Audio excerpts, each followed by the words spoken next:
Hello everyone. So hot on the footsteps of Operation Web, hitting the Kerch Bridge and destroying an Iskander, we have two big Ukrainian drone strikes here. One hitting Bryansk Airport, one at Engels. So Russia's bad week gets even worse.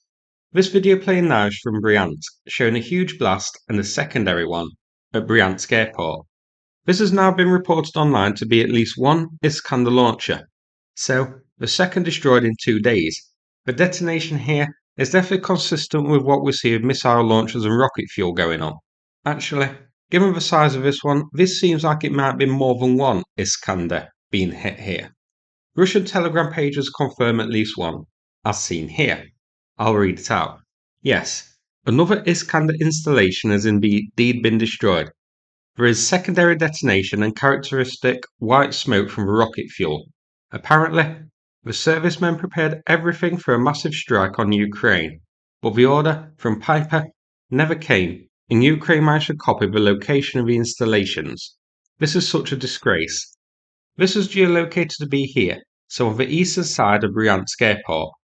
Now, after going over 3 years without being able to destroy an Iskander, to destroying two in 2 days and damaging two more, this doesn't seem like a coincidence to me. It seems like Ukraine has found a way to detect these Iskanders when they're being prepared for launch and then hit them. However, the time to launch for an Iskander is up to 4 minutes for high readiness, up to 16 minutes standard, so not a huge amount of time. Ukraine doesn't really have much time to detect them, prepare a strike back, and then hit them. This here was reported to be a drone strike, but no mention as to what type of drone. I would assume here, given the need to hit this quickly, it was those speedy jet-powered Palyancia drones which Ukraine has demonstrated using.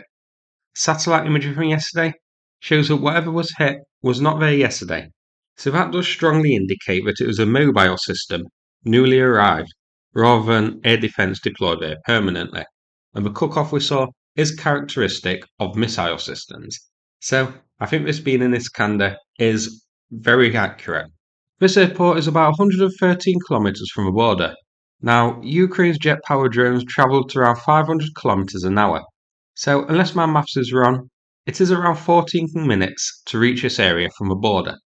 I think that's a bit too slow to be used as a rapid deployment against an Iskander preparing to launch, as the drone would need to likely be launched further back to keep it and its launchers safe, need its own prep time, and also be moved into position.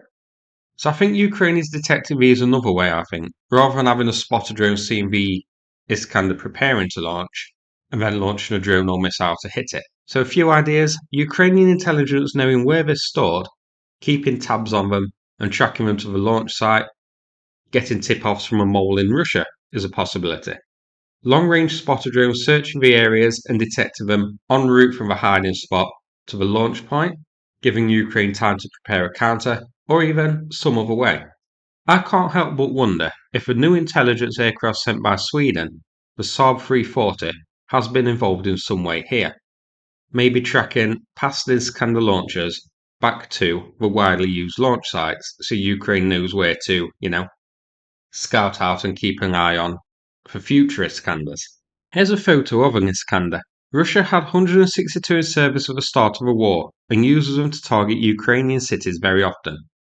These are often responsible for the big strikes that hit shopping malls and schools and that sort of thing, causing a lot of civilian casualties. They have been used pretty effectively against military targets on occasion as well though, with a few notable strikes on Ukrainian training camps, claimed HIMARS positions, and air defence systems.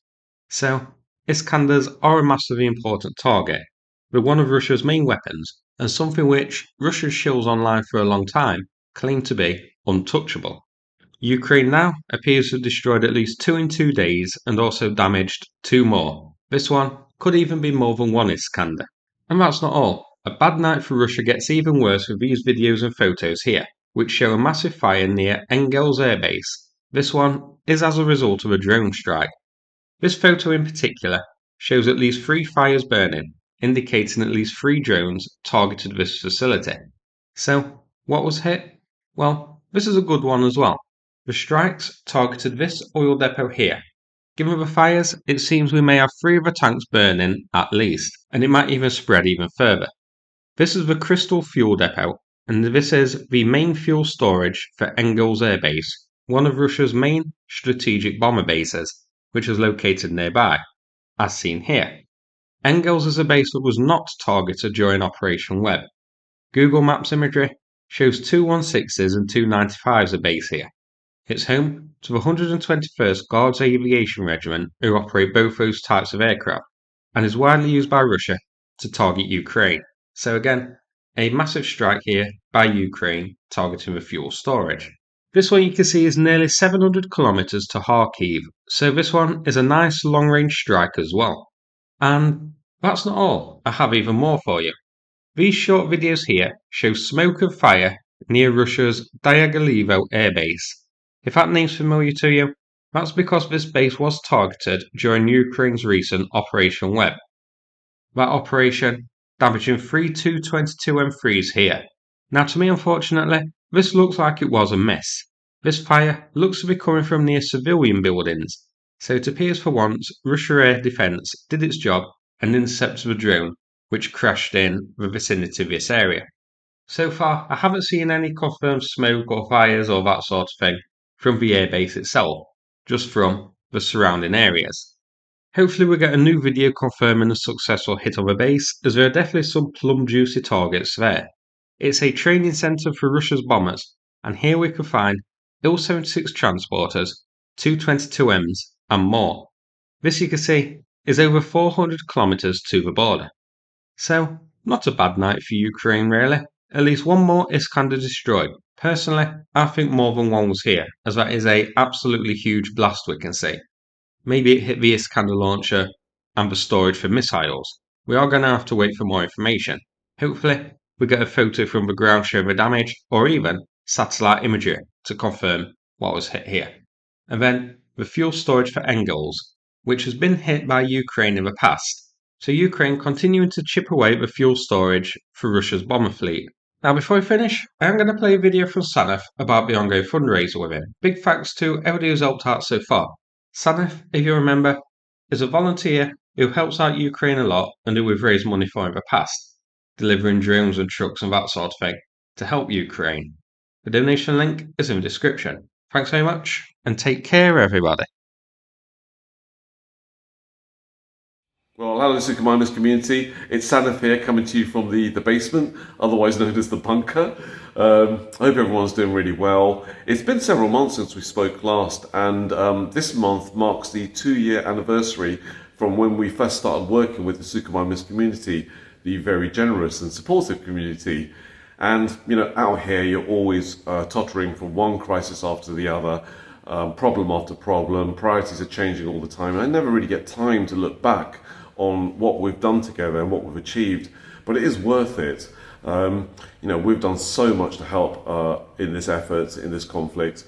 Drones, multiple vehicles, Pajeros, L200s, generators, engines, battery packs, winter equipment, night vision capabilities, you name it. We've really been there making a massive difference to these guys.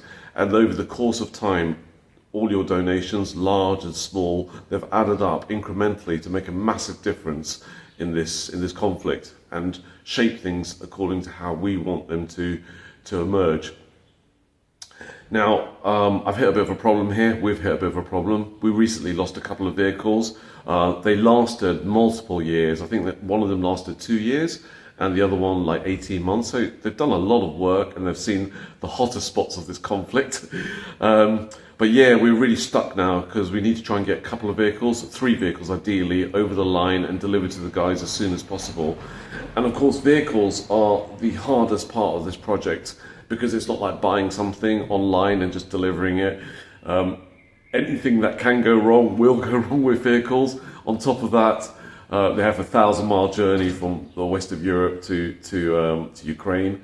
And we don't supply our vehicles just in standard format. We strip out the engine, normally install the BMW engine, strip out all the electronics, all those nasty things that can go wrong and become really unreliable without any warning whatsoever, and leaves you like a sitting duck.